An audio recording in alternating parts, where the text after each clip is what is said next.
ভাইয়া শোনা যাচ্ছে কথা।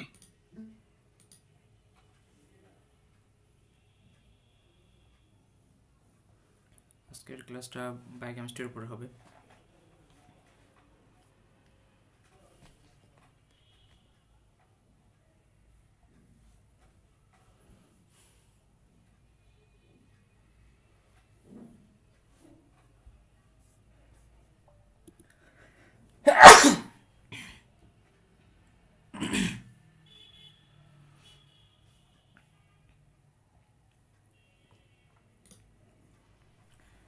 একটু টেলিগ্রাম গ্রুপে একটু সবাই একটু মাঝে মাঝে একটু খেয়াল রাখেন, যদি কেউ জয়েন হতে না পারে আমাকে একটু ক্লাসের মধ্যে রেসপন্স করেন, কারণ ক্লাস নেওয়ার সময় আসলে টেলিগ্রাম গ্রুপটা চেক করা হয় না ওভাবে।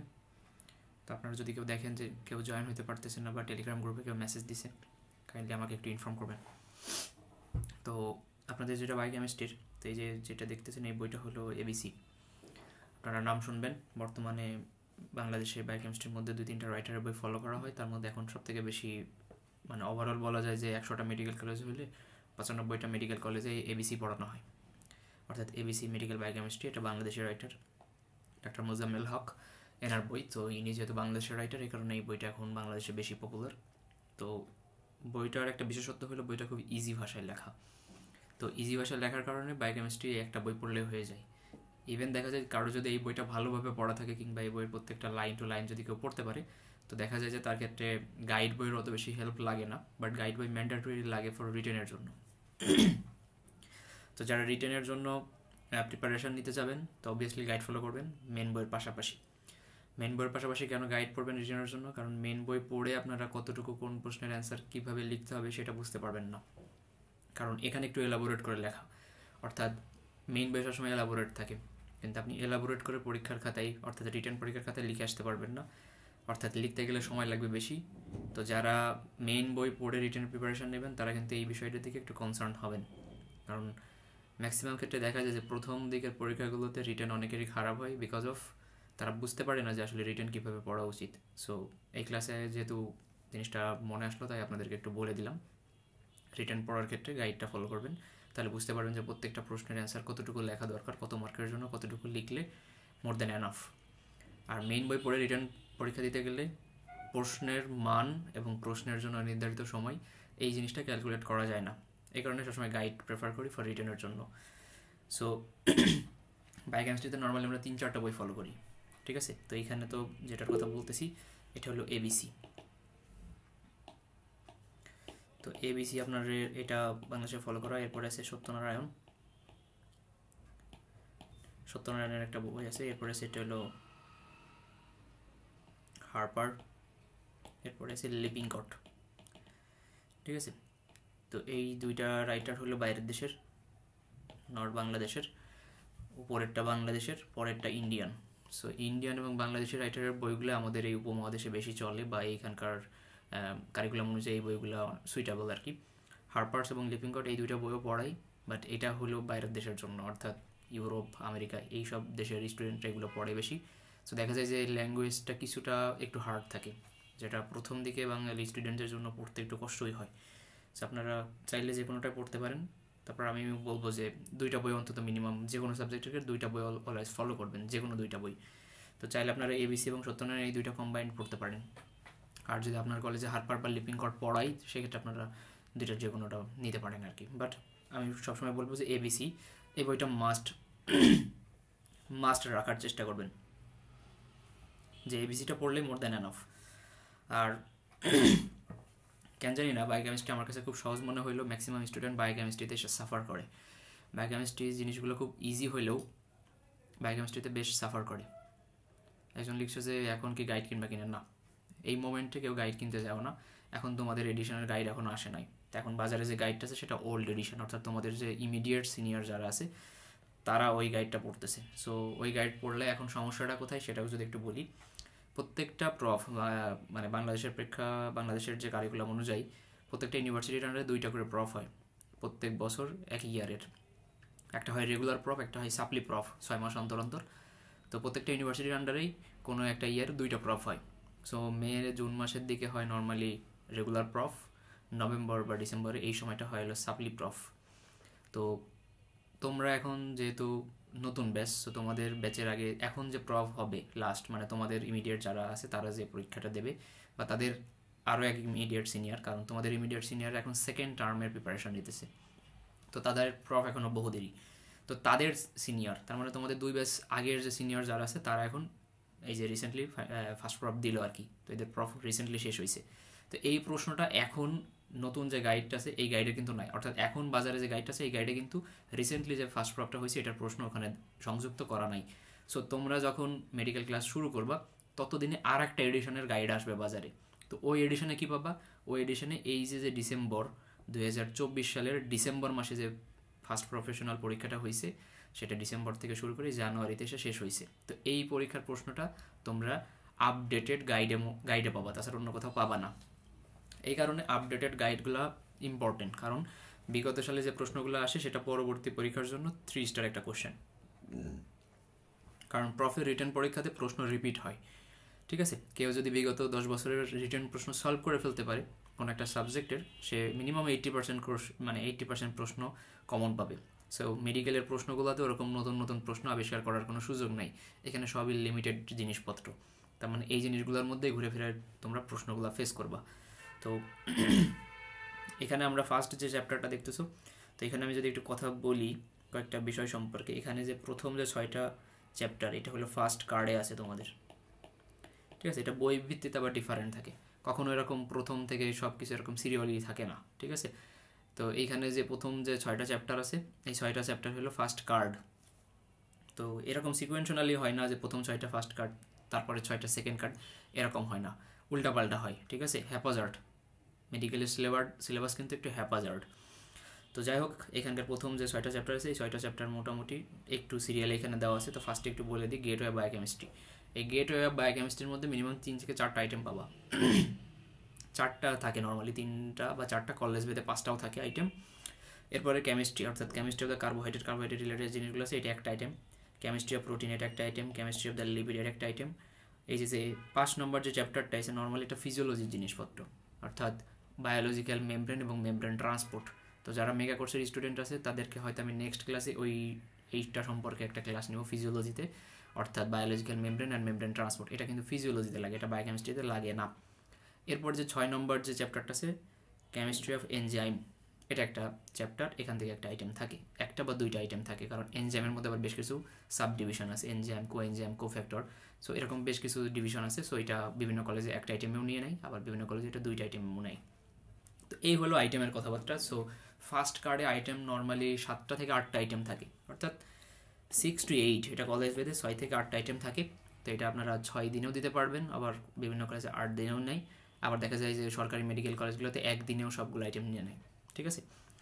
এটা কলেজে আপনাদের টিচারের কীরকম পরিমাণ টিচার আছে সেটার উপর ডিপেন্ড করে, যদি টিচার সবসময় অ্যাভেলেবেল থাকে তাহলে 1 দিনে নেয় না নর্মালি, কিন্তু বিভিন্ন সরকারি মেডিকেল কলেজগুলোতে আছে যেমন ওখানে সবসময় টিচার থাকে না, ডিপার্টমেন্টে সবসময় টিচার পাওয়া যায় না, তো তারা একটা নির্দিষ্ট সপ্তাহের একটা ডেট দেয়, ওই সপ্তাহে আপনাদের পুরো আইটেমগুলো পড়ে যেয়ে দেওয়া লাগবে। তো যাই হোক, প্রত্যেকদিন আইটেম দেওয়ার একটা বেনিফিট আছে, পড়াটা ভালো হয়, ওয়ার্কলোড কম পড়ে, কিন্তু একবারে সব আইটেম দিতে গেলে একটু ঝামেলা হয়, ওয়ার্কলোড বেশি পড়ে। তো যাই হোক, আমরা আজকে যেটা আলোচনা করবো সেটা হলো গেটওয়ে বায়োকেমিস্ট্রি, এখানকার বেসিক জিনিসপত্র, অনেক বড় একটা টপিকস। তো দেখেন এখানে প্রায় 41 পেজের একটা চ্যাপ্টার, এখানে দেখেন। তো চ্যাপ্টার 1 বায়োকেমিস্ট্রি, এবিসি বায়োকেমিস্ট্রির মধ্যে 41 পেজের একটা চ্যাপ্টার। সো এটা কিন্তু নতুন এডিশন, আবার একটু বেশি আছে। সো আমার কাছে যে বইয়ের পিডিএফটা দেখতেছেন এটা কিন্তু একটু পুরান এডিশন, এটা হয়তো এখনকার যে এডিশন তার থেকে 2-3 এডিশন পুরানো। তো মেইন বইয়ের এডিশনে তেমন আহামরি কোনো চেঞ্জ হয় না, কিন্তু গাইড বইয়ের এডিশনে ভালোই চেঞ্জ হয়, বিশেষ করে প্রশ্নগুলো অ্যাড হয়। সো কেউ যদি মনে করেন যে গাইড বই কিনবো পুরান নাকি মেইন বই পুরান কিনবো, আমি বলি যে মেইন বই 1-2 বছর পুরান হইলেও কোনো সমস্যা হয় না, কিন্তু গাইড বই চেষ্টা করবেন সবসময় লেটেস্ট ভার্সনটা কেনার। এতে হবে কি, আপনার পরবর্তী যখন আপনি প্রব দিতে যাবেন তখন একটা আপ টু ডেট একটা সিলেবাস আপনি কভার করে এই পরীক্ষা দিতে যাবেন। সো এটার জন্য কোনো প্রবলেম হবে না, বিশেষ করে রিটেন পরীক্ষা দিতে গেলে। তো এটা হলো গেট অফ দ্য বায়োকেমিস্ট্রি। তো এখানে প্রথম থেকে কয়েকটা জিনিসপত্র আছে যেগুলো একটু বলে দেবো, আপনারা একটু চেষ্টা করবেন এই পিডিএফটা বা এই বইয়ের পিডিএফটা আপনি দিয়ে দেবো, আপনারা চেষ্টা করবেন এই জিনিসগুলো এখন থেকে একটু পড়ে ফেলার, কারণ আগেও বলছি যে বায়োকেমিস্ট্রি সব থেকে ছোটো সাবজেক্ট, অর্থাৎ ফার্স্ট প্রফেশনাল পরীক্ষার মধ্যে যে 3টা সাবজেক্ট আছে এর মধ্যে সব থেকে ছোটো সাবজেক্টটা হলে বায়োকেমিস্ট্রি, কিন্তু সব থেকে স্টুডেন্টরা জানি না কেন এই বায়োকেমিস্ট্রিতে সব থেকে সাফার করে। I don't know why. আমি কখনো বায়োকেমিস্ট্রিতে ওরকম বেশি সাফার করি নাই, তারপরেও জানি না কেন স্টুডেন্টদের এটা নিয়ে সাফার হয়।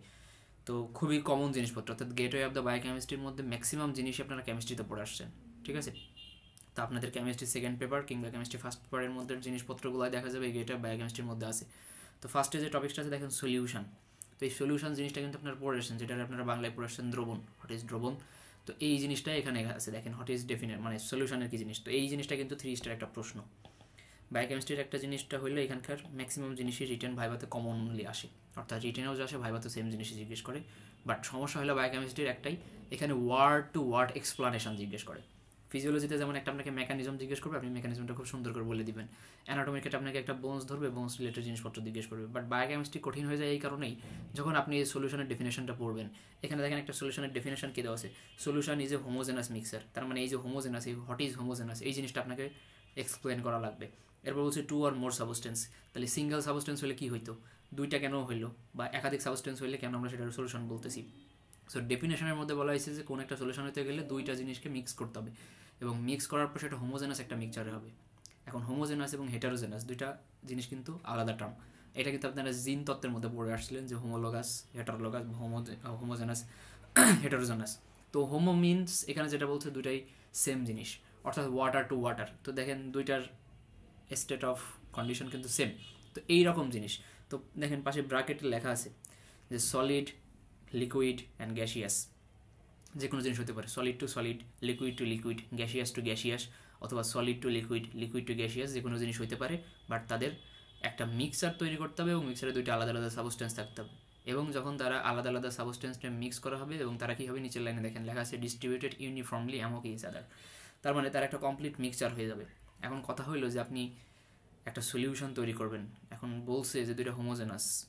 এখন হোমোজেনাস সাবস্টেন্সের ক্ষেত্রে আপনি মনে করেন দুইটা জিনিস আলাদা আলাদা জিনিস নিলেন, একটা সলিড নিলেন, একটা লিকুইড নিলেন। এখন এই সলিডের ক্ষেত্রে মনে করেন আপনি সলিডটা নিলেন সল্ট অথবা সুগার, এবং আরেকটা মাধ্যম নিলেন লিকুইড, সেটা মনে করেন ওয়াটার নিলেন। তাহলে এই ওয়াটারের মধ্যে যদি আপনি সল্ট দেন অথবা সুগার দেন এবং এটাকে যদি একটা মিক্স করেন, মিক্স করার পরে কিন্তু তারা distributed uniformly among each other. এই কথাটা কিন্তু এদের ক্ষেত্রে খাটতেছে। কেন খাটতেছে, ডিস্ট্রিবিউটেড ইউনিফর্মলি। তো দেখেন সল্ট যদি পানিতে মিক্স করেন, সল্ট কিন্তু নর্মালি যদি নর্মাল পরিমাণে দেন তাহলে নিচে দ্রবীভূত হবে না, এবং সল্ট কমপ্লিটলি ডিসোসিয়েশন হয়ে যায়, অর্থাৎ পানির সাথে পুরোপুরি মিশে যায়। আপনি কিন্তু বাইরে থেকে দেখতেও পাবেন না যে এই পানির মধ্যে লবণ আছে নাকি চিনি আছে, দুইটাই কিন্তু ইউনিফর্মলি ডিসোসিয়েশন হয়ে যায়। এখন মনে করেন আপনি পানির মধ্যে এই লবণ বা চিনি না দিয়ে আপনি দিলেন মনে করেন পাথর দিলেন, সাপোজ স্টোন। তাহলে স্টোন কি জিনিস, স্টোন একটা সলিড সাবস্টেন্স, পানি কি লিকুইড সাবস্টেন্স, দুইটার মধ্যে দিলেন, কিন্তু এরা কি ডিস্ট্রিবিউটেড হবে ইউনিফর্মলি? হবে না, এদের ডিস্ট্রিবিউশন ইউনিফর্মলি হবে না, আনইউনিফর্মলি হইতেছে, ঠিক আছে। এই কারণে তখন সেটা আমরা সলিউশন বলি না। তো সলিউশন হইতে গেলে এই কিছু টার্ম আছে, এই জিনিসগুলো পূরণ করা লাগবে। যদি কোনো কারণে এই টার্মগুলো পূরণ করতে পারে তখন সেটা কিন্তু আমরা বলবো সলিউশন। এখন এরপরে দেখেন হোমোজেনাস এবং হেটারোজেনাস দুটো টার্ম আছে। এখন হোমোজেনাসের মধ্যে আছে 2 এবং more substance showing all through the same composition. এখন হোমোজেনাসের ক্ষেত্রে যখন আসতেছে সেম জিনিস, তার মানে সলিড টু সলিড অথবা লিকুইড টু লিকুইড হইলে তখন আমরা বলতেছি হোমোজেনাস। কিন্তু হেটারোজেনাসের ক্ষেত্রে কী হবে, ডিফারেন্ট কম্পোজিশন বা ডিফারেন্ট পার্টস, তার মানে একটা সলিড একটা লিকুইড অথবা একটা লিকুইড একটা গ্যাস, এরকম কোনো কিছুর মিক্সার যদি আমরা করি তখন কিন্তু হবে কি, সেটা হবে হেটারোজেনাস মিক্সচার। আর যখন দুইটা জিনিস সেম থাকবে, লিকুইড লিকুইড অথবা সলিড সলিড অথবা গ্যাসিয়াস গ্যাসিয়াস, তখন সেটা আমরা বলতেছি হোমোজেনাস মিক্সচার। তো এই কারণে বায়োকেমিস্ট্রিটা একটু কঠিন, যে প্রত্যেকটা লাইনের এক্সপ্লানেশন লাগে এবং প্রত্যেকটা লাইন আপনাকে বুঝতে হবে, বুঝে এটা বলতে হবে। ভাইবা বোর্ডে কিন্তু আপনাকে এখান থেকে ক্রস কোশ্চেন করবে। আপনি একটা ডেফিনেশন বলছেন, ডেফিনেশনের পর আপনার স্যার জিজ্ঞেস করবে what do you mean by homogeneous, what do you mean by the distributed uniformly. তার মানে আপনার ইংলিশ টার্ম মুখস্থ করে গেলেন, ভালো কথা, পারছেনও, কিন্তু যখন আপনাকে ওইটার এক্সপ্লানেশন জিজ্ঞেস করবে তখনই কিন্তু আপনি আটকে যাবেন যদি ওইটা না বুঝে মুখস্থ করেন। এরপর দেখেন আছে সলভেন্ট এবং সলিউট, দ্রব এবং দ্রাবক, যেই টার্মটা আপনারা পড়ে আসছিলেন সেই জিনিসটাই আছে। তার মানে সলভেন্ট কি জিনিস, যেটার মধ্যে বা নর্মাল একটা সলিউশন তৈরি করতে গেলে যেটার পরিমাণ সব থেকে বেশি থাকে। এখন বললাম পানিতে লেবুর শরবত তৈরি করা লাগবে অথবা চিনির শরবত, তাহলে চিনিটা হলো সলিউট, সলভেন্টকে পানি, ঠিক আছে। এরপর আছে দেখেন হেটারোজেনাস সলিউশন, হোমোজেনাস সলিউশন, যেটা একটু আগে আমরা বলতেছিলাম মিক্সচারের মধ্যে, এইখানে ওই সেম জিনিস। অর্থাৎ হেটারোজেনাস হতে গেলে দুইটা জিনিস সেম হওয়া লাগবে, আর হোমোজেনাস হতে গেলে দুইটা জিনিসের মিডিয়াম সেম হওয়া লাগবে, আর হেটারোজেনাস হতে গেলে সেটা ডিফারেন্ট হওয়া লাগবে। তো এই জিনিসগুলো হলে ডেফিনেশন লাগে আপনাদের, জাস্ট, আর কিছুই লাগে না। এরপর হচ্ছে হোয়াট ইজ অ্যাটম, অ্যাটমের ক্ষেত্রে আপনার পরমাণু, অণু, এগুলো পড়ছেন, জাস্ট ওইটা। এরপর হচ্ছে এলিমেন্ট, কম্পাউন্ড, এগুলো লাগবে না। অ্যাটমিক ওয়েট লাগবে। অ্যাটমিক ওয়েট মানে আপনারা কি পড়ে আসছিলেন? আণবিক ভর নাকি পারমাণবিক ভর? কার মনে আছে? রিসেন্টলি সবাই পরীক্ষা দিয়ে আসছেন, কেউ বলতে পারবেন মাইক অন করে? পারমাণবিক ভর ভাইয়া। তাহলে এই অ্যাটমিক ওয়েট যে জিনিসগুলো আপনারা কেমিস্ট্রিতে পড়ছেন, তো আপনাদের এই দেখেন এখানে আমি যতগুলো টপিকস এই পর্যন্ত বললাম, বায়োকেমিস্ট্রি একদম ফার্স্ট জিনিসপত্র, এগুলো সব কেমিস্ট্রির জিনিসপত্র। এখানে নতুন করে কোনো কিছুই কিন্তু এখানে আসে নাই। তার মানে আপনাদের এই জিনিসগুলো যখন ধরবে, আপনারা যখন পারবেন না, তখন একটা ইমপ্রেশন খারাপ হয়ে যায়। তখন টিচাররা মনে করে আপনারা তো রিসেন্টলি ইন্টারমিডিয়েট পরীক্ষা দিয়ে আসছেন, অ্যাডমিশন পরীক্ষা দিয়ে আসছেন, তো আপনাদের থেকে তো এইগুলো তারা অলরেডি একটা এক্সপেকটেশন রাখে যে আপনারা এগুলো সবই পারেন। তারপরে আপনাদের একটু যাচাই করার জন্য মাঝে মাঝে টিচাররা জিজ্ঞেস করে এই অ্যাটমিক ওয়েট, মলিকুলার ওয়েট, এগুলো কখনো আপনার কার্ড টার্ম পরীক্ষায় ধরবে না। প্রফের মতো পরীক্ষাতে এই জিনিসগুলো কোনো দিনও ধরবে না। কিন্তু এই জিনিসগুলো ধরবে কখন, সেটাও যদি একটু বলি। এটা ফার্স্ট আইটেম যখন দিতে যাবেন, তো ফার্স্ট আইটেম হইলে মূলত বলা যায় যে মানে ফেস টু ফেস একটা রিকগনিশন আর কি। আপনি যাবেন, যাওয়ার পর আপনার টিচার আপনাকে কিছু জিজ্ঞেস করবে, জাস্ট একটা ইমপ্রেশন ক্রিয়েট হবে আপনার ওইখানে যে আপনি কেমন পড়াশোনা করেন বা আপনি কেমন স্টুডেন্ট। তাইলে ফার্স্ট আইটেমে যদি আপনি যে অ্যাটমিক ওয়েটের ডেফিনেশন না পারেন, অ্যাটমিক ওয়েট কী জিনিস এই জিনিসটা না পারেন, মলিকুলার ওয়েট কী জিনিস এগুলো যদি না পারেন, তাহলে আপনার প্রতি টিচারের কী মনোভাব হবে? আপনি নিজেই স্বাভাবিকভাবে চিন্তা করেন, আপনি রিসেন্টলি পরীক্ষা দেখেছেন, আপনিও চেনেন না, বা স্যারও আপনাকে চেনেন না, আপনিও স্যারকে ভাবে চেনেন না, কিন্তু আপনাকে একটা সহজ প্রশ্ন করলে আপনি পারলেন না, স্যারের মাইন্ডে ঢুকে যাবে যে আপনি পড়াশোনা করেন না কিংবা আপনি ভালো স্টুডেন্ট না। এই যে একটা ইমপ্রেশন ক্রিয়েট হয়ে যাওয়া, এই জিনিসটা থেকে যদি বাঁচতে চান, তা আমি বলবো যে প্রথম কার্ডের আইটেমগুলো আপনারা একটু সিরিয়াসলি পড়াশোনা করে দিয়ে আসবেন, কারণ প্রথম থেকে ইমপ্রেশনটা ক্রিয়েট হয়। এরপর আস্তে আস্তে আপনারা মেডিকেলের টার্ম সব কিছুর সাথে আস্তে আস্তে অ্যাডাপ্ট করে নেবেন, তখন আর সমস্যা হবে না, কিন্তু প্রথম দিকে এই জিনিসগুলো একটু মাথায় রাখবেন। তো এরপরে দেখেন এখানে আছে অ্যাটমিক ওয়েট, এরপর আছে what is molecule, what is molecular weight. ওইগুলা কঠিন কিছু নেই, এগুলো জাস্ট ডেফিনেশন পড়া লাগবে। What is equivalent weight, what is mole, এগুলো কিছুই না যেগুলো যে আপনাদের বোঝানো লাগবে, এগুলো আপনারা সবই বুঝেন, জাস্ট ডেফিনেশনটা একটু মুখস্থ করবেন, বুঝে মুখস্থ করতে হবে, ঠিক আছে? এগুলো কঠিন কিছুই না। এরপরে দেখেন অনেক কিছু আছে, ইকুইভ্যালেন্ট এগুলো লাগবে না। হোয়াট ইজ অসমোল, অসমোলের ডেফিনেশন লাগবে। তার মানে অসমোল মানে হলো মোল এবং অসমোল একই জিনিস, বাট এইখানে জাস্ট অসমোটিক্যালি অ্যাক্টিভ সাবস্টেন্স থাকবে এবং সেটা গ্রামে প্রকাশ করলে সেটাকে আমরা বলি অসমোল। এখানে আপনার দুটো টার্ম আছে, এটার বেসিক কিছু ডিফারেন্সের কথাবার্তা আসবে, একটু পরে বলতেছি। অসমোল এবং অসমোলের একটা টার্ম আসে, আমরা এখানে বলি অসমোলার এবং অসমোলাল, অর্থাৎ লার এবং লাল, এরকম দুইটা টার্ম আসবে, একটু পরে আসতেছে সেটা এখানে না। এরপরে যে জিনিসগুলো আছে, এই জিনিসটা লাগবে, ইউনিট অফ দ্য মেজারমেন্ট। আমরা কিছু মেজারমেন্ট ইউজ করি এবং কী কী ইউনিটে আমরা সেই জিনিসগুলো মেজার করি আর কি। তো মেজারমেন্ট মানে তো বুঝেন যে আমরা মাপঝোঁকের যে বিষয়গুলো আছে, এগুলো আমরা কোন কোন টার্ম ইউজ করি এবং মাপির ক্ষেত্রে বা সলিউশন তৈরির ক্ষেত্রে আমরা কী কী ওয়েতে আমরা সলিউশন তৈরি করার ক্ষেত্রে কোনো একটা জিনিসের কনসেন্ট্রেশন মেজার করি। এখানে 3টা ওয়ে আছে, এখানে যদিও পার্সেন্টেজ বা ওয়েটের উপরে দিয়ে রাখছে, বাট এখানে আমরা এভাবে বলি না।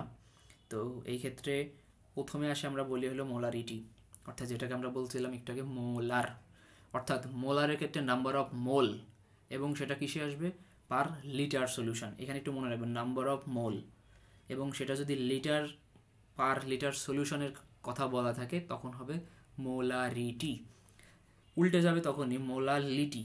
তার মানে এখানে আর এই জিনিসটাকে মাথায় রাখবেন, আর নিচে যেটা আছে সেটা হলো এল জিনিসটাকে মনে রাখবেন, বাদ বাকি সবগুলো ওয়ার্ড ইজ সেম। তো যেখানে এল আছে সেখানে আসতেছে কেজি সলভেন্ট, অর্থাৎ কেজি। এই জিনিসটা কিন্তু আবার গুলিয়ে ফেলেন না যে মোলালিটির মধ্যে এল আছে ওইখানে লিটার নিয়ে আসবেন না, কিন্তু এইটুর মনে রাখবেন যেটা আছে মোলারিটি। মোলারিটিতে আসবে কি? Number of mole of solute per litre solution. আর মোলালিটি এখানে এলটা বড় করে আছে যেহেতু, তো এই ক্ষেত্রে আমার মনে রাখতে হবে কেজি।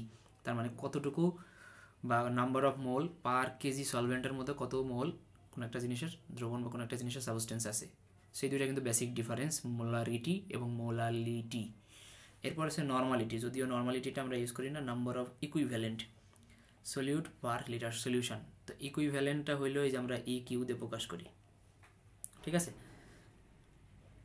এরপর আছে অসমোলারিটি, তো মোলারিটি অসমোলারিটি, ঠিক আছে? এই একই রকম টার্ম এখানে চলে আসবে, জাস্ট এখানে ডিফারেন্সটা এখানে অসমোলে প্রকাশ করছি, আর এখানে আমরা প্রকাশ করছিলাম মোলে।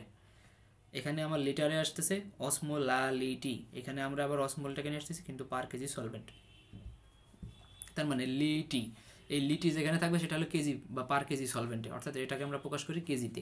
এখন একটু উদাহরণ দেখেন, যদি 5 মোলার গ্লুকোজ সলিউশন আপনি তৈরি করতে 1 লিটার সলিউশন বা 1 লিটার কোনো পানির মধ্যে যদি আপনি 5 মোল গ্লুকোজ দেন, 5 মোল গ্লুকোজ দিয়ে একটা দ্রবণ তৈরি করছেন, সেটাকে আমরা বলবো ওই গ্লুকোজের মোলার সলিউশন।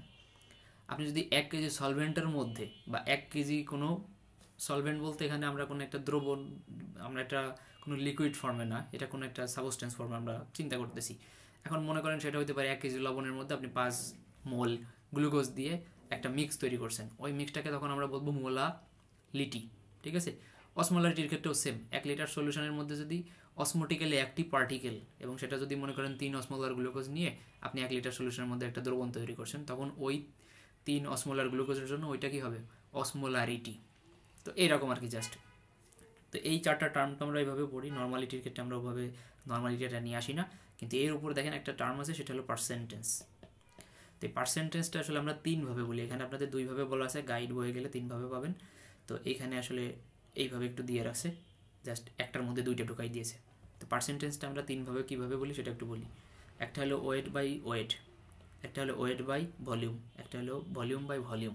তাহলে এখানে একবারে এখানে 3টা হয়ে গেছে। তা আপনি কি এই জিনিসটাকে অল্টারনেটিভ করে আবার লিখতে পারেন ভলিউম বাই ওয়েট, একই জিনিস।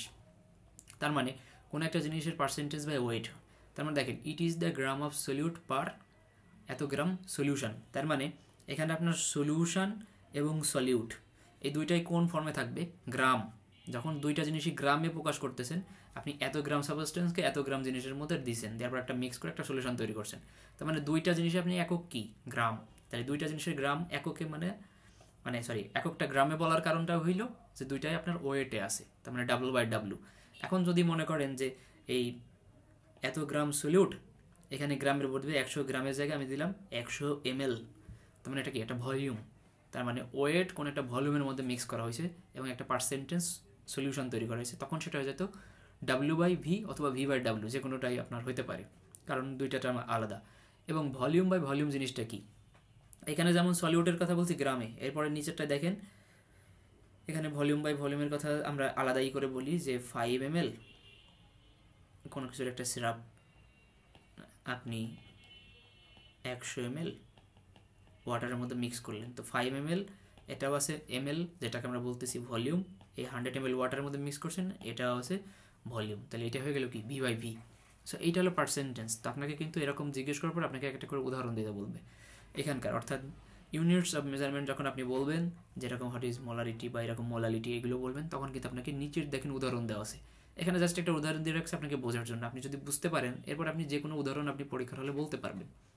অর্থাৎ তখন আপনার দায়িত্ব থাকবে টিচারকে যেভাবে হোক আপনি জিনিসটা বোঝাবেন, অর্থাৎ আপনাকে বোঝাইতে পারলেই হবে। বইয়ের উদাহরণ নিজে বলতে হবে, মুখস্থ বিষয়টা এমন না, কিন্তু ওভারঅল বায়োকেমিস্ট্রি জিনিসটা হলে বুঝতে হবে আগে। তো এইগুলো হলো ইউনিট অফ মেজারমেন্ট।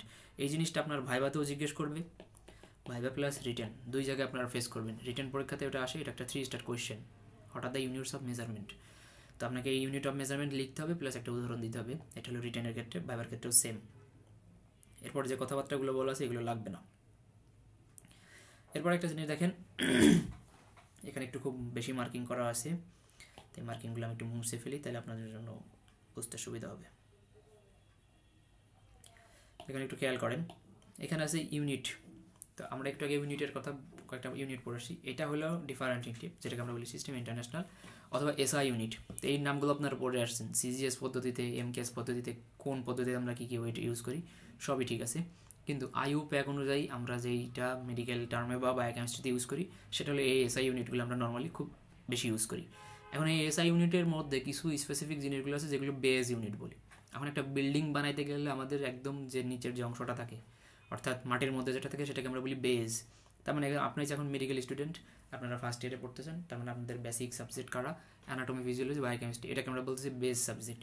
এর উপরে বেস করে আপনি নেক্সট ইয়ারগুলো এটার উপর আস্তে আস্তে উপরের দিকে যাবেন।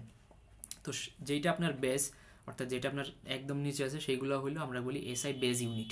এবং এরপরে আরও নতুন কিছু ইউনিট আমদানি করা হয়েছে, এই জিনিসটাকে আরও সমৃদ্ধ করার জন্য, অর্থাৎ এই সিস্টেম ইন্টারন্যাশনাল ইউনিটটা আরও বেশি সমৃদ্ধ করার জন্য সেইগুলোর আমরা বলি এসআই ড্রাইভড ইউনিট।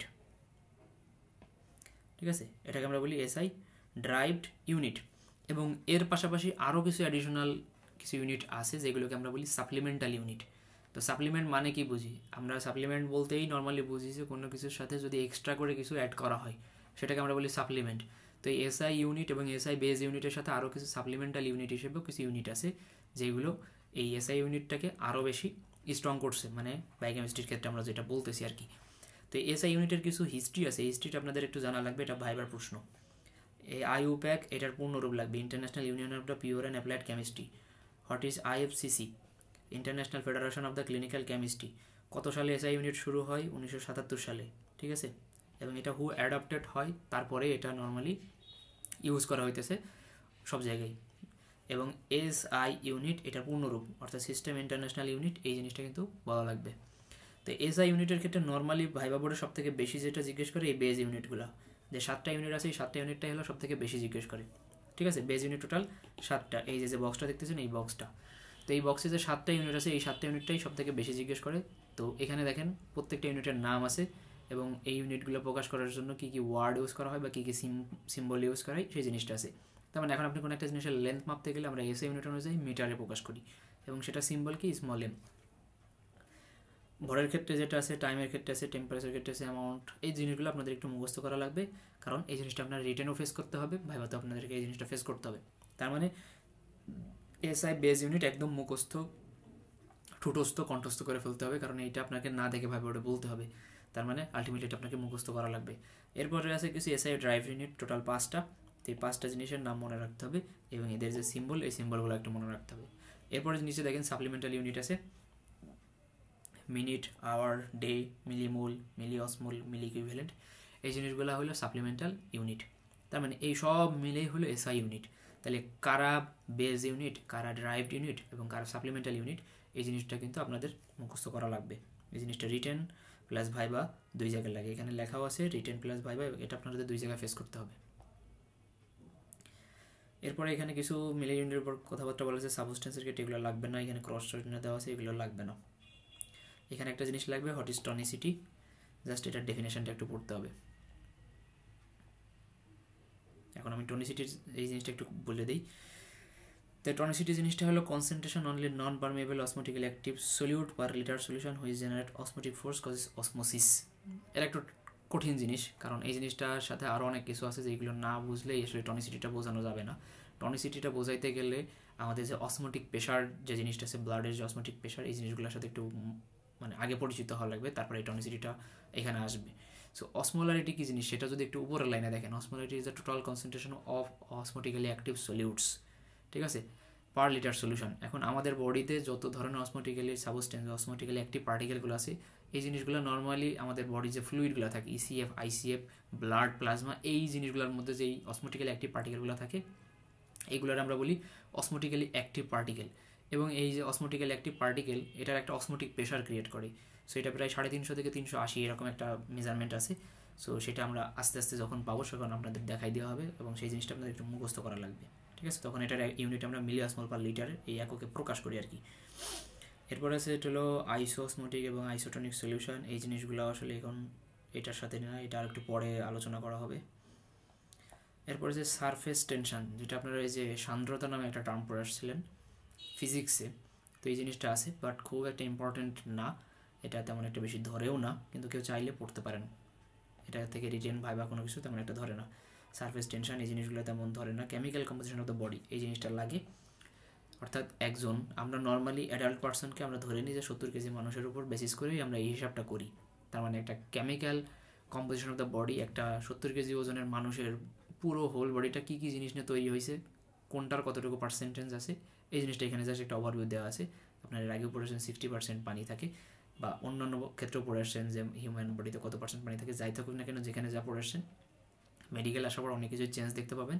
সেখানে পানির পরিমাণ থাকে 60%, প্রোটিন থাকে 15%, লিপিড থাকে 15%, কার্বোহাইড্রেট থাকে 2%, মিনারেল থাকে 8%।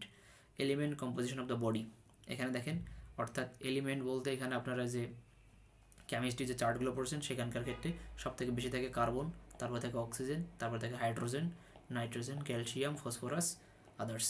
এখন কথা হলো এই জিনিসগুলো সব কিছু আপনাকে ভাইভাবে ধরবে না, কিন্তু ধরবে কোনটা? এই chemical composition of the body, এই জিনিসটা কিন্তু ধরে।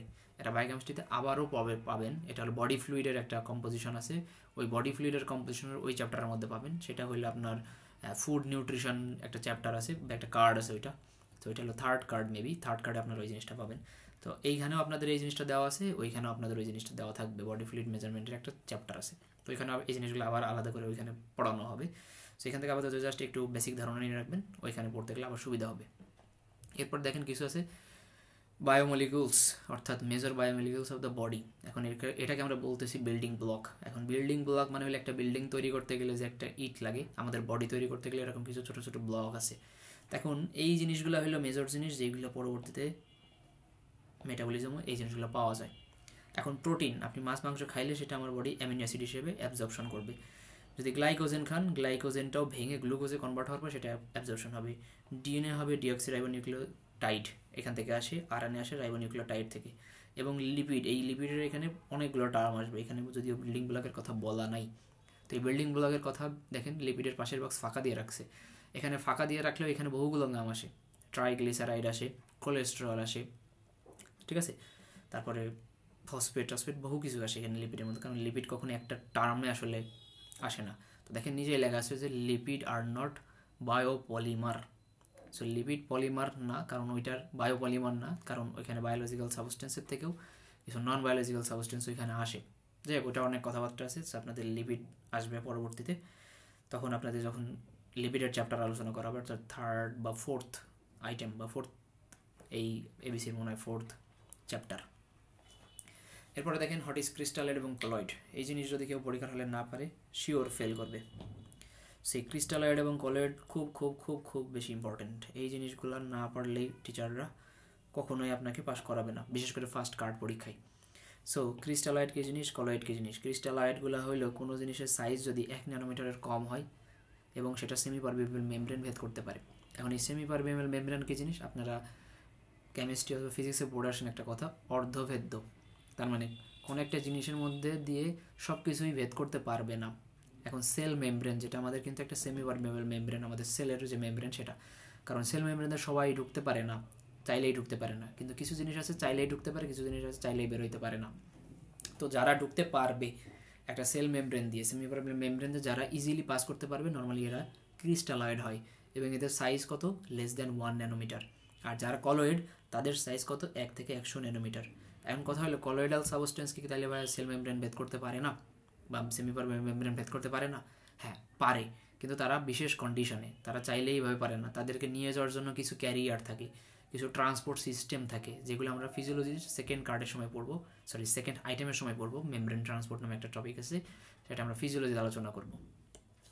সো ক্রিস্টালয়েড হইল কারা? যাদের সাইজ 1 ন্যানোমিটারের কম। আর কলয়েড কারা? 1 থেকে 100 ন্যানোমিটার।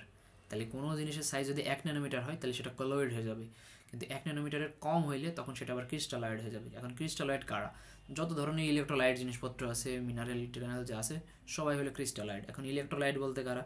আপনারা দেখে আসেন sodium, potassium, calcium, chloride, bicarbonate, এই যে যা যা পড়বেন এরা সবাই কি ইলেকট্রোলাইটস। তো ইলেকট্রোলাইটসগুলো সবাই ক্রিস্টালয়েড, এরা ইজিলি কী করতে পারবে? সেমি পারমিয়েবল মেমব্রেন ভেদ করে ঢুকতে পারবে। এরপর মিনারেল আছে, গ্লুকোজ আছে, অ্যামিনো অ্যাসিড আছে, এরা সবাই ক্রিস্টালয়েড। এরপর যেটা আছে কলয়েড, কলয়েডের ক্ষেত্রে এরা একটু সাইজে বড়, এই বড় হওয়ার কারণে এরা কিন্তু সেল মেমব্রেন ভেদ করে ঢুকতে পারে না। তো দেখেন কারা আছে? Protein, glycogen, starch. 90% of the organic matters living tissues আর কলয়েড। তার মানে 90% জিনিসই কিন্তু আমার কি হইতেছে না, সেলের মধ্যে ঢুকতে পারতেছে না। তার মানে একটা সেলের মধ্যে কিন্তু সবাই ঢুকতে পারে না, সেল থেকে সবাই বের হইতে পারে না। তাহলে একটা সেলের মধ্যে নর্মালি ঢুকে কারা? অক্সিজেন বা গ্যাসিয়াস জিনিসপত্র, যারা ইলেকট্রোলাইটের মধ্যে অন্তর্ভুক্ত। সেলের বেঁচে থাকার জন্য তো অক্সিজেন দরকার, এগুলো ইলেকট্রোলাইটের মধ্যে চলে আসলো। মিনারেলস, এরা যাইতে পারতেছে। গ্লুকোজ, অ্যামিনো অ্যাসিড, এগুলো সেলের বেঁচে থাকার জন্য ফুড হিসেবে যাচ্ছে। তার মানে ক্রিস্টালয়েডগুলো কিন্তু একটা সেলের বাঁচা রাখার জন্য যথেষ্ট। সবসময় কলয়েডের যাওয়ার কোনো প্রয়োজন পড়ে না, বা কলয়েড ভিতর থেকেও বের হয় না। সেলের ভিতরে 70 থেকে 80% জিনিসই দেখা যায় যে প্রোটিন ইন নেচার একটা সেলের ভিতরে, ফ্লুইড ব্যতীত। তো কলয়েড জিনিসগুলো নর্মাল সেল থেকে বেরও হয় না, বাইরে থেকে কোনো কলয়েডাল সাবস্টেন্স সেলের মধ্যে ওরকমভাবে ঢোকেও না। বাট প্রয়োজন ভেদে ঢুকতে পারে, বাট তাদের জন্য ক্যারিয়ার থাকবে এবং তাদের জন্য ট্রান্সপোর্ট সিস্টেম থাকতে হবে, চাইলে ওরা ঢুকতে পারবে না। এখন এই কলয়েড এবং ক্রিস্টালয়েডের একটা ডিফারেন্স আছে, এই সবটা আপনাদের একটু মুখস্থ করার লাগবে, এটা রিটেনে আসে। তো এটার সাইজ এত, এটার সাইজ এত, এটা পাস করতে পারে, এটা পাস করতে পারে না, এটা ক্রিস্টালাইজেবল এবং ডায়ালাইজেবল। আপনারা একটা জিনিস হয়তো শুনছেন যে ডায়ালাইসিস করা হয় পেশেন্টদের ব্লাড, বিশেষ করে যাদের সিকেডি থাকে বা কিডনি ফেলিয়ার পেশেন্ট থাকে তাদেরকে আমরা কী করি, ডায়ালাইসিস করি। সেখানে ডায়ালাইসিসের ক্ষেত্রেও ডায়ালাইসিসের মেশিনটা থাকে, সেখানে এরকম সেমিপারবিয়াল মেমব্রেন দিয়ে রক্তটা ফিল্টার করা হয়। ঠিক আছে, ডায়ালাইসিস করা হয় কেন? ডায়ালাইসিস ইজ নাথিং, জাস্ট রক্তটাকে ফিল্টার করা হইতেছে। কারণ যাদের কিডনি বিকল হয়ে আছে বা কিডনি সমস্যা তাদের কি হয় না, ফিল্ট্রেশন হয় না। আর কিডনিতে ফিল্ট্রেশন হওয়ার পরেই তো ইউরিন প্রোডাকশন হয়, ইউরিনের মাধ্যমে আমার বডির ওয়েস্ট প্রোডাক্টগুলো কী হয়, বডি থেকে এলিমিনেট করা হয়। এখন কিডনি যদি ঠিকঠাক কাজ না করতে পারে, বডির ওয়েস্ট প্রোডাক্ট তো এলিমিনেট হচ্ছে না, তো ওই বডির ওয়েস্ট প্রোডাক্টগুলো এখন আমরা কী করে এলিমিনেট করতে পারি, রক্ত থেকে। সেটার জন্য আমরা ডায়ালাইসিস করি। ডায়ালাইসিস করে আমাদের যে কলয়েডাল সাবস্টেন্স বা ওয়েস্ট প্রোডাক্ট যেটা আমরা বলি নাইট্রোজেনাস সাবস্টেন্স, এই জিনিসগুলোকে আমরা ডায়ালাইসিস করে তখন বডি থেকে এলিমিনেট করি। তো এই জিনিসটা আমরা, এই যে ডায়ালাইজেবল কথাটা এই কারণে আসলো। ঠিক আছে, তো ডায়ালাইজেবল এই ক্রিস্টালয়েডগুলো কিন্তু ডায়ালাইসিস করা যায় না। তার মানে কোনো পেশেন্টকে যদি আমরা ডায়ালাইসিস চেম্বারে পাঠাই, তার ব্লাডে যত ধরনের ক্রিস্টালয়েড সাবস্টেন্স আছে তারা কিন্তু ব্লাড থেকে বের করা পসিবল না, কিন্তু কলয়েডাল সাবস্টেন্স থাকলে সেগুলোকে বের করা পসিবল। এরপরে যেই জিনিসগুলো আছে অসমোটিক্যালি অ্যাক্টিভ থাকবে, এটা অসমোটিক্যালি অ্যাক্টিভ থাকবে বাট লেস থাকবে। Dam and the water movement, এই জিনিসগুলো অত বেশি ইম্পর্টেন্ট না, প্রথম কয়েকটা জিনিস ইম্পর্টেন্ট, এই জিনিসগুলো আপনাকে বলাই লাগবে, আর বাদ বাকি জিনিসগুলো একটু মুখস্থ করলেই হবে। এরপরে কলয়েডের কথাবার্তা বলা আছে, অর্থাৎ কলয়েডের কিছু বেসিক জিনিসপত্র, কলয়েডের সাইজ কত, কলয়েডের টাইপস কী আছে, হাইড্রোফিলিক এবং হাইড্রোফোবিক কলয়েড। এখন হাইড্রোফিলিক এবং হাইড্রোফোবিক, ফোবিয়া মানে ভয়, সো যে জিনিসটা পানি বিদ্বেষী সেটাকে আমরা বলি হাইড্রোফোবিক। এখন হাইড্রোফোবিক কলয়েড কারা কারা আছে, কয়টা নাম পড়বেন, কলয়েডাল গোল্ড, আনকনজুগেটেড বিলিরুবিন, এরা কি হাইড্রোফোবিক। আর হাইড্রোফিলিক কারা, যারা পানি আকর্ষে অর্থাৎ পানিকে ভয় পায় না, সেরকম কিছু আছে প্রোটিন, পলিস্যাকারাইড, বায়োল সল্ট। এখন কিছু প্রপার্টিস আছে, প্রপার্টিস অর্থ হইল কিছু বৈশিষ্ট্য, অর্থাৎ কলয়েড কিছু বৈশিষ্ট্য প্রদর্শন করে। এর মধ্যে কিছু আছে ব্রাউনিয়ান মুভমেন্ট, এরপর আছে দেখেন টিন্ডাল ফিনোমিনন, এরপর আছে ইলেকট্রিক্যাল ফিনোমিনন, এরপর আছে সারফেস ফিনোমিনন।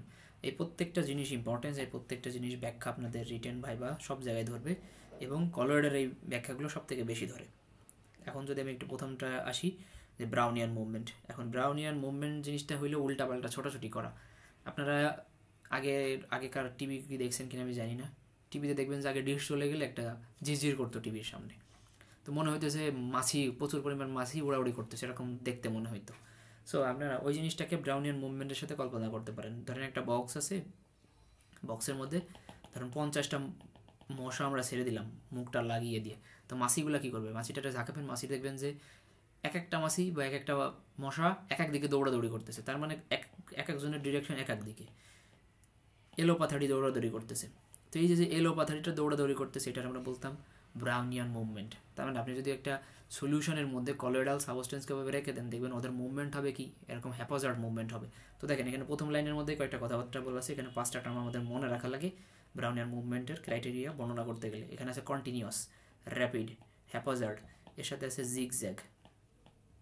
ঠিক আছে, তাহলে continuous, rapid, haphazard, zigzag movement of the colloid particles in a solution due to the uninterrupted buffeting of the colored particles given by the solvent molecule। নিচেরগুলো না রাখলেও আপনার ওই প্রথম 4টা ওয়ার্ড আপনারা একটু বলবেন, it is a continuous, rapid, haphazard, zigzag movement of colored particles in a solution is called Brownian movement। তাহলে বুঝলেন যে ব্রাউনিয়ান মুভমেন্ট জিনিসটা কি। এরপর যেটা আছে সেটা হলো টিন্ডাল ফিনোমিনন। টিন্ডাল ফিনোমিননটা খুবই ইম্পর্টেন্ট একটা জিনিস বা খুব একটা ইন্টারেস্টিং একটা জিনিস। ধরেন এটা একটা বিকার, তো বিকারের মধ্যে একটা সলিউশন নেওয়া আছে। এখন এই সলিউশনের মধ্যে আমি বললাম যে কলয়েড আছে, কী করে আপনি প্রমাণ করবেন যেটার মধ্যে কলয়েড আছে। এখন এই যে প্রমাণ করার জন্য আপনার একটা টর্চ লাইট নিতে হবে। সো মনে করেন একটা টর্চ লাইট নিলেন, এটার আলো, ঠিক আছে, এবং এই আলোটা হইতে হবে পোলারাইজড লাইট।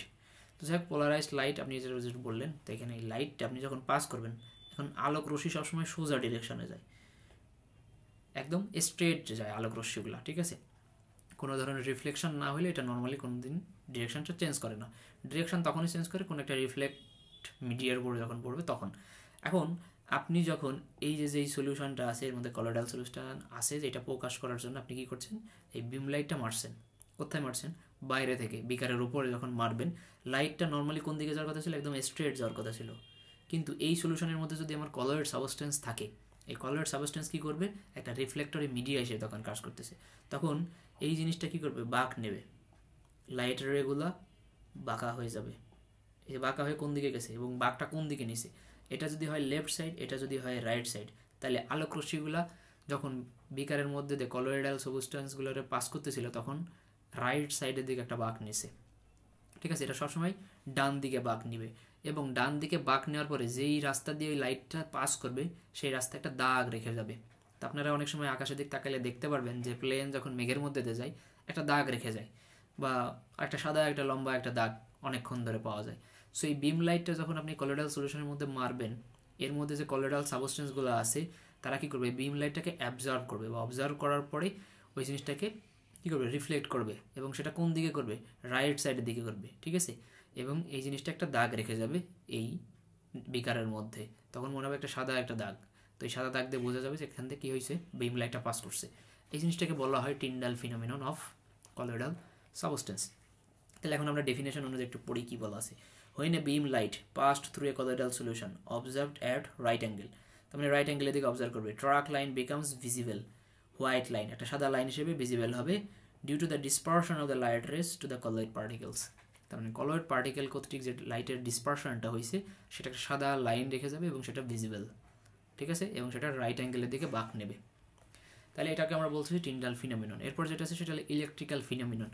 ইলেকট্রিক্যাল ফিনোমিননটা কি জিনিস, দে ক্যারি ইলেকট্রিক্যাল চার্জ। তার মানে আমরা পড়ে আসছি যে কোনো একটা অণুর ইলেকট্রিক্যাল চার্জ কোথায় থাকে, কেন্দ্রে নাকি বাইরে, সারফেসে থাকে সবসময়, ঠিক আছে।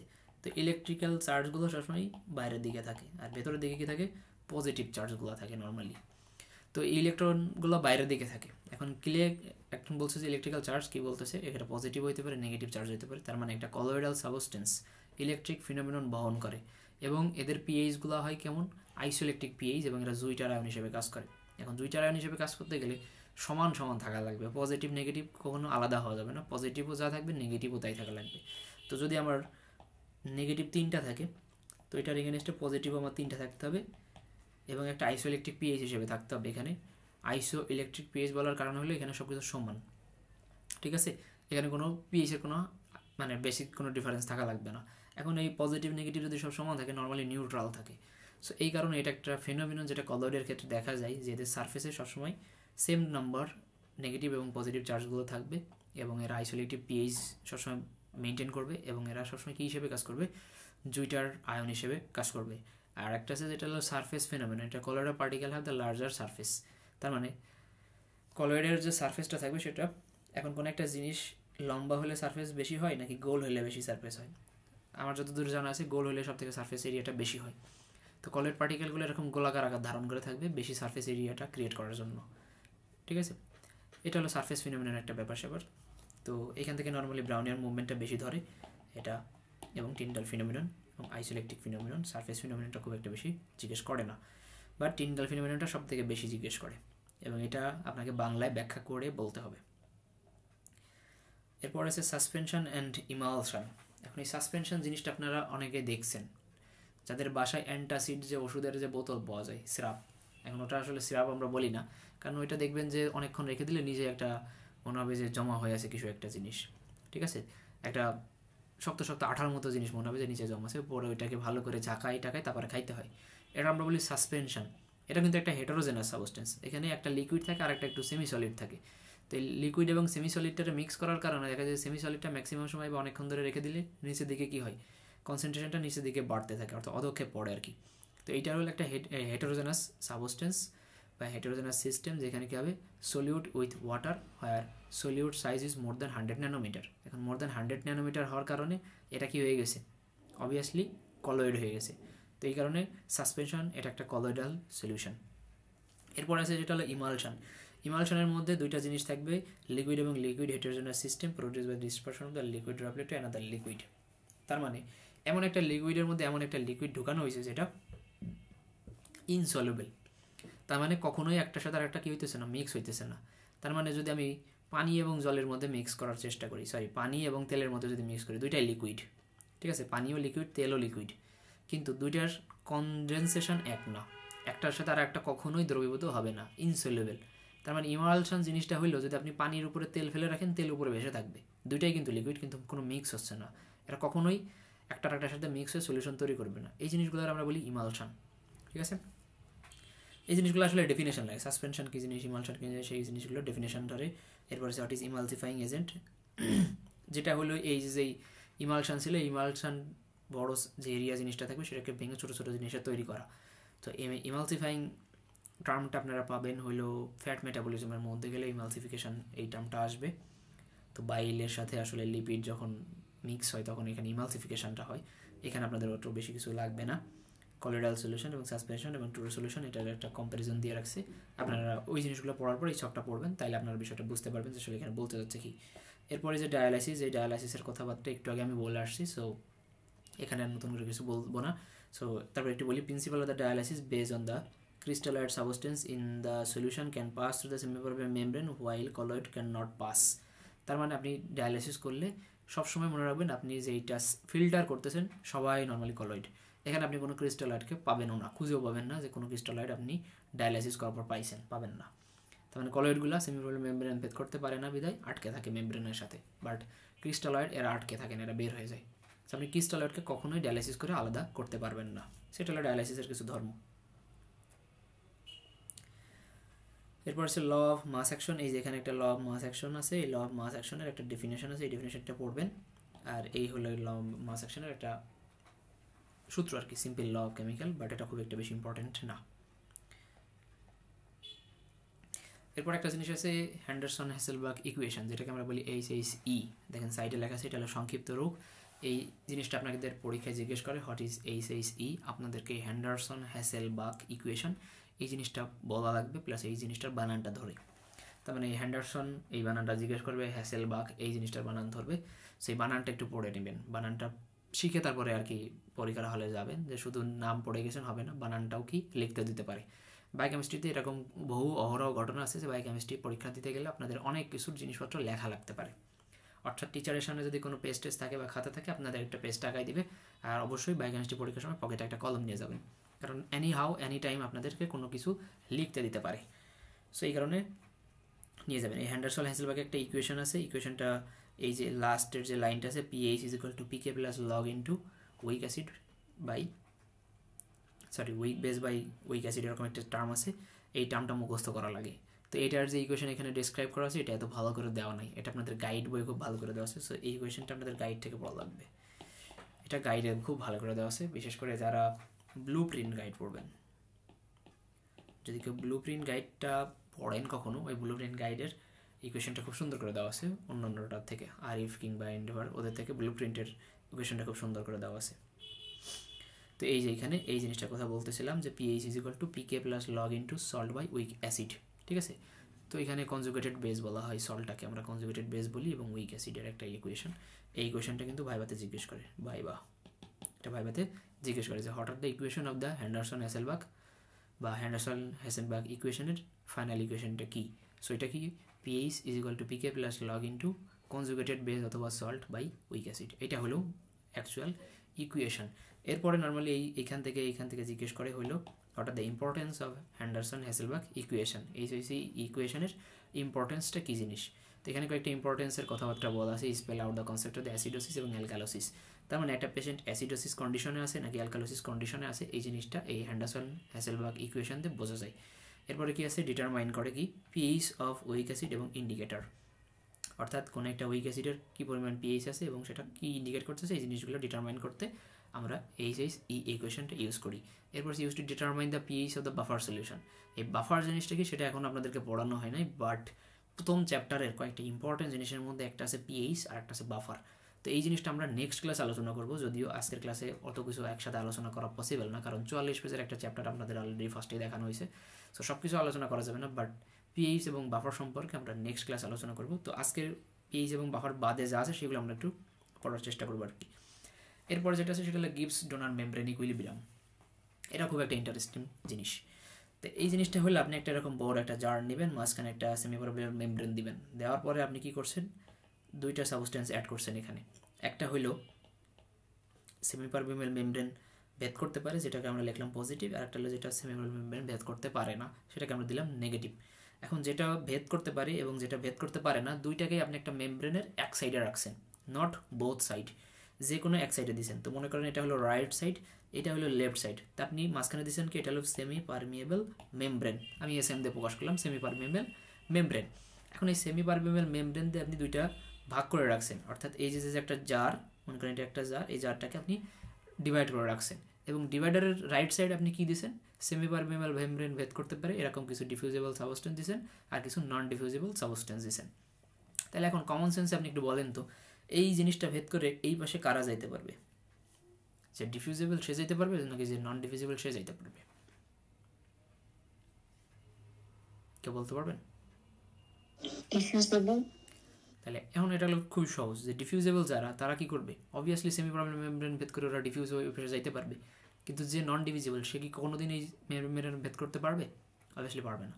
তার মানে এখানে আমরা যেটা প্লাসকে বলছিলাম যে পজিটিভ, তার মানে পজিটিভ মানে সেমি পারমিয়েবল মেমব্রেন সে ভেদ করতে পারবে, অর্থাৎ এর হলো ডিফিউজেবল সাবস্টেন্স। তাহলে এ খুব সহজে এই মেমব্রেনটা ভেদ করে ডিফিউজ করে এই পাশে চলে আসবে। এখন আমরা একটা টার্মও পড়ে আসছি মনে হয় ছোটোবেলায়, বা আপনারা ইন্টারমিডিয়েটও পড়ছেন, যে সাম্য অবস্থা করার ট্রাই করে, কোনো একটা জিনিস কোনো একটা জায়গায় ডিফিউজ হওয়ার পরে, বা ওটার কি বলে ডিফিউশন।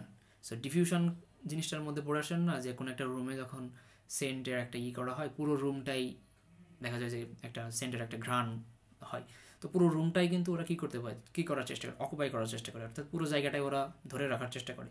সো এই যে ডিফিউজেবল জিনিসগুলো আছে এরা দুই সাইডে সমানভাবে ডিফিউশন হয়, এক পাশে বেশি আর এক পাশে কম এরকম হয় না, কিন্তু দুই পাশে কী হবে, সমানভাবে ডিফিউশন হয়ে ইকুইলিব্রিয়াম করে ফেলতেছে। কিন্তু যেটা নন ডিফিউজেবল সে ওই এক সাইডেই থাকবে, ও কখনোই সেমিপারমিয়েবল মেমব্রেন ভেদ করতে পারবে না। তার মানে যেটা ডিফিউজেবল সেটার কী হয়েছে, ইকুইলিব্রিয়াম হয়েছে, দুই পাশে কী হয়েছে, ইকুয়াল ডিস্ট্রিবিউশন হয়েছে। কিন্তু যেটা নন ডিফিউজেবল সেটা কিন্তু দুই পাশে ইকুইলিব্রিয়াম হয় নাই, বা তাদের ডিস্ট্রিবিউশন দুই সাইডে সমান হয় নাই। এই বইয়ে যে উদাহরণটা দেওয়া আছে দেখেন, এই যে সোডিয়াম এবং ক্লোরাইড দেখছেন, Na+ এবং Cl-, তার মানে এদের টার্ম কি, সোডিয়াম ক্লোরাইড। এখন সোডিয়াম ক্লোরাইড কী জিনিস, একটা লবণ বা লবণই আমরা বলি এটারে, সোডিয়াম ক্লোরাইড মানে খাওয়ার লবণ আর কি। এখন এইটারে যে কোনো পানি বা কোনো সলিউশনের মধ্যে দ্রবীভূত করলে এটা সোডিয়াম আয়ন এবং ক্লোরাইড আয়নে দ্রবীভূত হবে। এখন সোডিয়াম এবং ক্লোরিন দুইটাই কি ক্রিস্টালয়েড। ক্রিস্টালয়েড কী জিনিস, বা এরা কী করতে পারে, একটাকে আমরা পড়ে আসছি যে সেমি পারমিয়েবল মেমব্রেন এরা ভেদ করতে পারবে। তার মানে সোডিয়াম এবং ক্লোরাইড দেওয়ার সাথে সাথে ওরা দ্রবীভূত হবে কিসে, সোডিয়াম এবং ক্লোরাইড আয়নে। যখন ওরা আয়নে কনভার্ট হয়েছে দেখেন ওরা দ্রবীভূত হয়ে দুই সাইডে সমানভাবে চলে গেছে। কিন্তু এখানে দেখেন আরেকটা কালপ্রিট রেখে দিয়েছে যে R- দিয়ে রাখছে, তো এই R- বলতে বোঝাচ্ছে এটা নন ডিফিউজেবল আয়ন। তো যেহেতু নন ডিফিউজেবল আয়ন এই কারণে দেখুন এক পাশে আছে, ও কিন্তু অপোজিট সাইডে যাইতে পারে নাই, ঠিক আছে, ও কিন্তু যাইতে পারে নাই। তার মানে ইনিশিয়াল স্টেটে যে আপনি দিছেন এটা একটা নন ডিফিউজেবল আয়ন দিছেন আর একটা ডিফিউজেবল আয়ন দিছেন, এবং যখন ইকুইলিব্রিয়াম হয়েছে দেখেন অ্যাট ইকুইলিব্রিয়াম, ইকুইলিব্রিয়ামে কারা দুই পাশে গেছে, যেটা ডিফিউজেবল তারা কিন্তু উভয় সাইডে গেছে দেখেন, আর যে ইকুইলিব্রিয়াম হয় নাই সে কিন্তু এক সাইডেই পড়ে আছে। সো এটা হলো গিবস ডোনার মেমব্রেন ইকুইলিব্রিয়াম। দেখেন প্রথম মানে এখানে আছে কি, it is the effect on the distribution of the diffusible ion between the two side of the semi permeable membrane due to presence of the non diffusible ion on the one side of the membrane. তার মানে এখানে যেটা বলতেছে সেটাকে যদি আমরা আরেকটু আলাদা করে এখন আমরা একটু মডিফাই করে বলি যে এরকম, তো ধরেন এখানে যেটা বলছে যে নন ডিফিউজেবল আয়ন আমি আগেই দিয়ে রাখছি, তো নন ডিফিউজেবল আয়ন আর দিয়ে রাখছি, আর ওই যে সেকেন্ড অনুযায়ী যেটা ছিল আমরা লবণ দিতেছি, তো আমরা লবণও দিলাম এইখানে, এই পাশেও দিলাম লবণ, সো এখানে দিলাম সোডিয়াম ক্লোরাইড, এখানেও দিলাম সোডিয়াম ক্লোরাইড। তাহলে এই দুই সাইডে আমরা যখন সোডিয়াম ক্লোরাইড দেবো আর তো এখানেই পড়ে থাকবে, এ তো আর কোনো সাইডে যাবে না, কিন্তু এই সোডিয়াম ক্লোরাইড এই পাশের সোডিয়াম ক্লোরাইড এও দ্রবীভূত এই সাইডে আসবে, এই পাশে যে সোডিয়াম ক্লোরাইড দিয়েছি সেও এই দিকে যাবে। তার মানে দুই সাইডে ইকুইলিব্রিয়াম হয়েছে, আমি সেমিপারমিয়েবলের দুই পাশেই সোডিয়াম ক্লোরাইড দিছি, কিন্তু এক সাইডে কি দিছি, নন ডিফিউজেবল একটা সাবস্টেন্স দিছি। নন ডিফিউজেবল সাবস্টেন্স এক পাশে দিয়ে থাকার কারণেও সে ওইখানেই থাকবে। আমি যদি অপর সাইডে যদি মানে যেটা ডিফিউজেবল আয়ন আছে সেটাও দিই, ওইটা দ্রবীভূত হয়ে সিম্পল মেমব্রেন ভেদ করে এই পাশে চলে আসবে। তার মানে যেটা আমার ডিফিউজেবল সেটা আমি যেই প্রান্তেই দিই না কেন সেটা ক্রস করে দুই সাইডে সমান করে ফেলবে বা ইকুইলিব্রিয়াম করে ফেলবে, ঠিক আছে। এটা হলো গিবস ডোনার মেমব্রেন ইকুইলিব্রিয়াম। এটা কিন্তু শর্ট নোট হিসেবে আসে এবং এখান থেকে ভাইবা রিটার্ন দুই জায়গায় প্রশ্ন করে। এরপরে বলা আছে আইসোমার, আইসোটোপ, এই জিনিসগুলো আছে যে জিনিসগুলো আপনারা অলরেডি ইন্টারমিডিয়েট পড়ছেন। So what is isomer? Isomer জিনিসটা হলো having same molecular formula but different structure, আকার আকৃতি ভিন্ন বাট ওজন এক, ঠিক আছে। তো এইগুলোর ক্ষেত্রে কয়েকটা উদাহরণ জাস্ট পড়বেন, তাছাড়া এর ভিতরে অনেক কথাবার্তা বলা আছে, এত কিছু নর্মালি লাগে না। তো এই যে আইসোমারের ধরুন বিউটেন এবং আইসোবিউটেন, এদের just chemical structure different but এদের ওয়েট একই। এরপর আছে হোয়াট ইজ আইসোটোপ। আইসোটোপ কি জিনিস? Atom with same atomic number but different atomic weight. তো এগুলো কিন্তু লাগবে। আইসোটোপ, আইসোমার, আইসোবার এই জিনিসগুলো কিন্তু আপনারা আগেও পড়ছেন, এখন আবার একটু ইংলিশটা আমরা পড়বেন। এই জিনিসগুলো না পারলে কিন্তু ঝামেলা আছে। আইসোটোপ জিনিসটা এটা রিটেনেও আসে। সো হোয়াট ইজ আইসোটোপ, এটা লাগবে। টাইপস অফ আইসোটোপের মধ্যে আছে কিছু স্টেবল আইসোটোপ, যে জিনিসগুলো আপনারা কেমিস্ট্রিতে পড়ছেন, কিন্তু এখানে আমরা নর্মালি কিছু রেডিও অ্যাক্টিভ আইসোটোপ ইউজ করি। ঠিক আছে, এই যে রেডিও অ্যাক্টিভ ডিকে আছে আর কি, বাট আমরা ইউজ করি যে রেডিও অ্যাক্টিভ আইসোটোপ। এই রেডিও অ্যাক্টিভ আইসোটোপ আমরা কোন কোন চিকিৎসা বা কোন কোন রোগের ট্রিটমেন্ট পারপাস ইউজ করি, এই জিনিসটা আপনাদের রিটেনে আসে। রিটেন প্লাস ভাইবা এই জিনিসটা প্রফেশনাল পরীক্ষাতেও আসে, কার্ড টার্ম সব জায়গায় পাবেন। তো যেই জিনিসটা আমাদের সব থেকে বেশি ইম্পর্টেন্ট সেই জিনিসগুলোর মধ্যে এখানে কিছু কিছু নাম আছে। তার মধ্যে ধরেন এই যে আয়োডিন, ফসফরাস। যদি এখানে হাফ লাইফের কথা লেখা আছে, হাফ লাইফ পড়ার দরকার নেই, হাফ লাইফ লাগে না। বাট কোন কোন রেডিও অ্যাক্টিভ আইসোটোপ আমরা নর্মালি ইউজ করি। কিন্তু এইখানে দেখেন ক্লিনিক্যাল পারপাসে এই যে জিনিসটা দেখতেছেন, এই জিনিসটা আপনাদের রিটেনের জন্য মুখস্থ করতে হবে। তার মানে আমরা ক্লিনিক্যাল ইম্পর্টেন্স হিসেবে কী কী রেডিও অ্যাক্টিভ আইসোটোপ ইউজ করতেছি সেটা এখানে আছে। কিছু আছে ডায়াগনস্টিক পারপাসে। এখন আপনাদের কিছু টার্ম সবসময় একটু মনে রাখতে হবে। প্রথম একটু সমস্যা হবে। ডায়াগনোসিস মানে হলো কোনো একটা জিনিস রোগ নির্ণয় করা। তার মানে এখন আপনি কনফার্ম না যে আমার কি রোগ আছে। তার মানে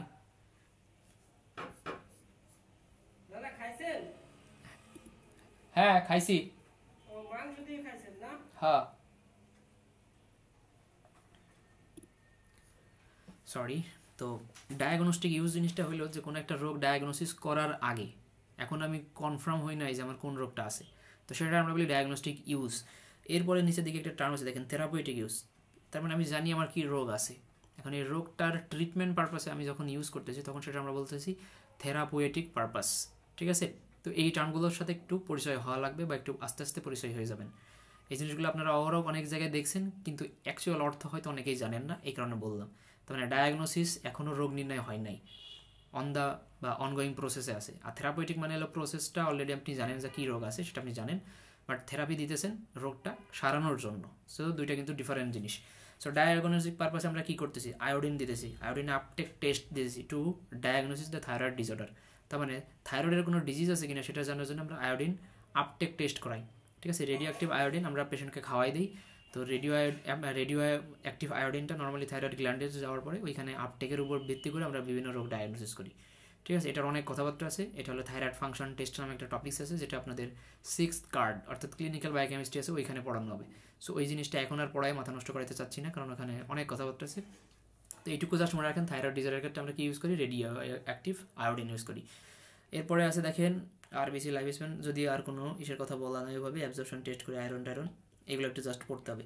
থেরাপিউটিক পারপাসে আমরা কিছু ম্যালিগনেন্সির ক্ষেত্রে ইউজ করি, বাট আইসোটোপগুলোর ওরকম নাম দেওয়া নাই, এখানে ওরকম দেওয়া নাই, জাস্ট এইগুলোর নাম আছে, এই টপিকগুলোর নাম পড়তে হবে। কিন্তু এখানে আপনাদের বলা লাগবে কোন রেডিও অ্যাক্টিভ আয়োডিন আমরা ইউজ করি, কিন্তু আপনাদের এবিসিতে ওইভাবে দেওয়া নাই, এটা গাইডে দেওয়া আছে। ঠিক আছে, তো এই কারণেই বলি যে কেন গাইড ইম্পর্টেন্স, কারণ আপনাদের এই জিনিসটা রিটেনে আসে, বাট আপনি যদি রিটেনে এই জিনিসগুলো লিখে আসেন আপনি ফুল মার্কস পাবেন না। ফুল মার্কস না, 2 মার্কের থাকলে 1 মার্ক আপনাকে দিবে না যদি আপনি শুধু এইভাবে ডায়াগনস্টিক ইউজ, থেরাপিউটিক ইউজ এইভাবে লিখে আসেন। আপনাকে চাবে যে কোন কোন রেডিও অ্যাক্টিভ আইসোটোপ আমরা ইউজ করি, তার মানে আপনার রেডিও অ্যাক্টিভ আইসোটোপের নাম জানা লাগবে। এখানে যেমন আয়োডিনের কথা বলছে, এর বাইরেও কিন্তু দেখেন এখানে কতগুলো আছে, যেমন ফসফরাস, এটা অ্যানিমিয়ার ক্ষেত্রে আমরা নর্মালি দিতে পারি, আয়োডিনের ক্ষেত্রে দিতে পারি। আয়োডিন কিন্তু আমরা গটারের ক্ষেত্রেও দিতে পারি, যেহেতু আমরা থাইরয়েড ডিজিজের কথা অলরেডি বলে আসছি। ঠিক আছে, সেরকম কিছু জিনিসপত্র আছে যেগুলো আমরা বিভিন্ন ডিজিজের ক্ষেত্রে নর্মালি দেই। তো এই জিনিসগুলো কিন্তু গাইডে খুব সুন্দর করে দেওয়া আছে, গাইড থেকে এটা পড়তে হবে আর কি। সেটি মনে রাখবেন যে রেডিও অ্যাক্টিভ আইসোটোপের কিছু ফাংশন অথবা ক্লিনিক্যাল ইউজ বা ফাংশন দুইটা জিনিসই সেম বোঝায়। তো এটা হলো রেডিও অ্যাক্টিভ আইসোটোপের কিছু ইম্পর্টেন্স। এরপরে আছে হোয়াট ইজ প্রোটন। একটা হাইড্রোজেন অ্যাটমকে আমরা বলি প্রোটন, যেটা যে H+ নাম দিয়ে আমরা জানি, সো এটাকে আমরা বলি প্রোটন। এরপর আছে হোয়াট ইজ অ্যাসিড। তার মানে যারা কোনো সলিউশন বা অ্যাকুয়াস সলিউশনে কী করে, প্রোটন দান করে, তাদেরকে আমরা বলি অ্যাসিড। এখন এই অ্যাসিড কী জিনিস এবং তাদের কনজুগেটেড বেস কী, তার মানে একটা অ্যাসিড যখন অ্যাকুয়াস সলিউশন একটা হাইড্রোজেন ত্যাগ করবে, ওটার সাথে যে অ্যাসোসিয়েটেড যে জিনিসটা ছিল সেটা হয়ে যাবে ওটার কনজুগেটেড বেস। HCl পানিতে দ্রবীভূত হওয়ার পরে কি হয়, H+Cl-, তার মানে হাইড্রোজেন আয়ন, এটার কনজুগেটেড বেস হলো ক্লোরাইড। তো এইভাবে এই জিনিসগুলো খুব সহজ জিনিস, যেই জিনিসগুলোর জিনিসপত্র এখানে দেওয়া আছে, কার কোনটা কনজুগেটেড বেস, এগুলো নতুন করে বোঝানোর কিছু না, এগুলো আপনারা ইন্টারমিডিয়েটে পড়তে পড়তে একদম মুখে ফেনা তুলে ফেলাইছেন। এখন লাগবে আপনাদের কিছু স্ট্রং অ্যাসিডের নাম এবং কিছু উইক অ্যাসিডের নাম। এখানে কয়েকটা উদাহরণ দেওয়া আছে, এই নামগুলো একটু মুখস্থ করবেন, যেটা আপনারা অলরেডি জানেন। এরপরে আছে উইক অ্যাসিড এবং স্ট্রং অ্যাসিডের কিছু বেসিক ডিফারেন্স। এরপরে আছে বেস, যেটাকে আপনারা নাম পড়ছেন ক্ষার। তার মানে এরা কী করবে, প্রোটন অ্যাকসেপ্ট করবে, অ্যাকোয়াস সলিউশনে এরা প্রোটন অ্যাকসেপ্ট করে। এখানে আপনাদের কয়েকটা জিনিস লাগবে, সেটা হলো what is strong base, what is weak base এবং তাদের এই যে উদাহরণ। ঠিক আছে, তার মানে বেস এবং অ্যাসিড এই জিনিসগুলো কিন্তু কেমিস্ট্রি পড়া। এরপর আছে হোয়াট ইজ অ্যালকালি। অ্যালকালি কী জিনিস, জাস্ট এই নামটুকু পড়লেই হবে, হোয়াট ইজ অ্যালকালি। এরপর সে অ্যামফোটেরিক সাবস্টেন্স, নর্মালি এগুলো লাগে না, ফ্রি অ্যাসিডিটি লাগে না, তারপর সে টাইট্রেবল অ্যাসিডিটি এগুলো লাগে না, পিএইচ অফ সলিউশন এটাও লাগে না। পিএইচ অফ সলিউশন এটা লাগে না কারণ কি, পিএইচের যে স্কেলটা আছে সেই স্কেলটা আপনাদের জানা লাগবে। 7-এর নিচে আসলে কী হবে, 7-এর উপরে গেলে কী হবে, 7 হলে কী হবে, এই জিনিসটা আপনাদের পিএইচের মধ্যে লাগবে। তো আমরা পিএইচ তো যেহেতু আজকের ক্লাসে আমরা পড়বো না, সো পিএইচ এবং বাফার সম্পর্কে যে জিনিসগুলো আছে ওইগুলো আমরা পরে পড়বো। এখানে দেখুন পিএইচ স্কেল সম্পর্কে বলা আছে, এটা আমরা পিএইচ যেদিন পড়াবো সেদিন আমরা এটা নিয়ে আলোচনা করবো। আইসোলেকটিভ পিএইচ, এই যে বাফারের কথাবার্তা বলা আছে, এগুলো আসলে একদিনের ক্লাসে এত টপিকস পড়ানো পসিবল না, কারণ বাফার এবং পিএইচ থেকে প্রচুর প্রশ্ন আসে, অর্থাৎ এই জিনিসটাই আসলে এখানকার মেইন জিনিসপত্র। সো আমরা এই চ্যাপ্টার 1-এর যে পিএইচ এবং বাফার ব্যতীত বাদবাকি যে জিনিসগুলো ছিল এখান থেকে আমরা মোটামুটি আলোচনা করছি। এখান থেকে যদি আপনাদের